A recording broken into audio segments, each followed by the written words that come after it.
আজকে আমি বানাবো কাতলা মাছের পাতুরি। তো ওর জন্য একটা হাঁড়ির মধ্যে জল নিয়ে নিয়েছি আর কলা পাতাগুলিকে ভালোভাবে ভাপিয়ে নিব যাতে ছিঁড়ে না যায়। তারপর একটা শিল পাথরের মধ্যে নিয়ে নিয়েছি পোস্ত আর সরষা, অল্প জল দিয়ে ভালোভাবে বেটে নিব। ওই একই সাথে কাজু বাদামগুলোকেও বেটে নিব। তারপর দুটো কাঁচা লঙ্কাও বেটে নিব। ওই একইভাবে আদা রসুনও বেটে নিয়েছি আর একটা মিডিয়াম সাইজের পেঁয়াজকেও বেটে নিয়েছি। আর একটা বাটির মধ্যে মাছের পিসগুলো নিয়ে নিলাম। তারপর দিয়ে দেবো বেটে রাখা পেঁয়াজ, আদা রসুনের বাটা, তারপর দিব পোস্ত বাটা আর পরিমাণ মতন লবণ আর পরিমাণ মতন তেল দিয়ে দিব। ভালোভাবে হাতের সাহায্যে মাখিয়ে দিব। এরপর গুঁড়ো মশলা হলুদ গুঁড়ো দিয়ে দিলাম আর জিরে গুঁড়ো ধনে গুঁড়ো দিয়ে ভালোভাবে মাখিয়ে নিব।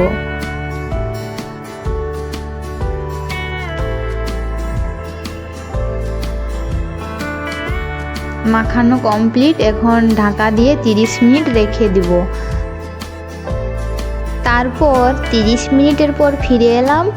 ভাপিয়ে নেওয়া কলা পাতার উপরে একটা করে মাছের পিস নিয়ে নিলাম।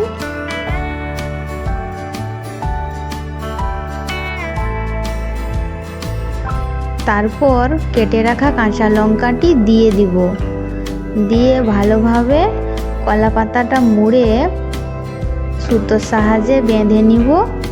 আমি কাঁচা লঙ্কাটা দিলাম কারণ আমাকে ঝাল ঝাল খেতে দারুণ লাগে।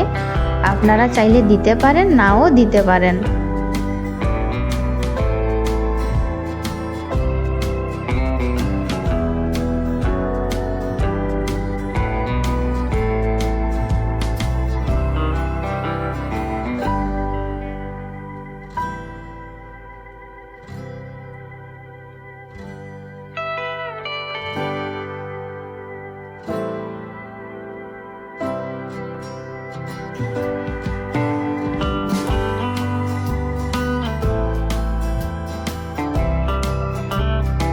এইভাবে সবগুলোকে বেঁধে নিব আর গরম হওয়া তাওয়ার মধ্যে অল্প তেল দিয়ে একটা একটা করে বসিয়ে নিব আর দিয়ে ঢাকা দিয়ে দিব।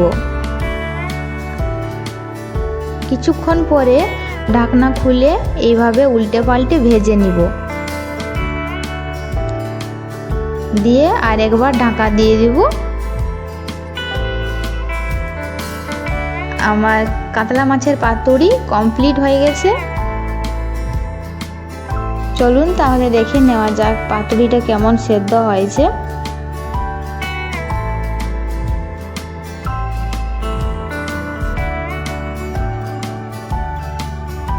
বাহ, কি সুন্দর গন্ধ উঠছে। এটি কিন্তু গরম গরম ভাতের সাথে দারুণ যাবে।